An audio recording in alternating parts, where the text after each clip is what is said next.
Ayan mga ka-farmers, sa sobrang init ng panahon, natutuyo na ang mga damo sa palibot. Kung makikita ninyo, sobra 3 months na po tayong hindi inulan. Although umulan ng kaunti, kaya itong mga bulaklak ay lumabas dahil sa matagal na tagtuyo. Then umulan noong I think nasa 30 days ago, kaya itong mga season na mga bulaklak lumabas ito. Subalit naka-induce tayo dito noong 22 days ago, pero hindi natin na malayan na meron na palang mga lumabas na mga season. So kung titingnan natin, napakainit ng panahon.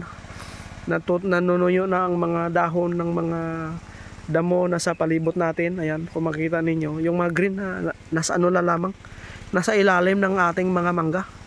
So yung panahon ngayon parang uulan, pero I think malabo uulan dahil nasa ano pa yung El Nino ngayon na panahon. Pero praying na ito ay mahuhulog, sana maulanan ito, dahil talagang kailangan ng ating mga mangga ang ulan, sapagkat kailangan nila ng tubig para mapabilis yung nutrient ano nila, no? Kailangan ng nutrition sa kanilang katawan para talagang maano nila, makukuha yung dapat na nutrient sa kanilang mga pagbubunga. Ayan, so nasa estimated 31 Daffy na tayo. Actually estimated lamang dahil ito ay na mga ano po, mga season na mga bulaklak. Nasa estimated 31 Daffy. Kaya itong ginagawa natin parang napabao na ito.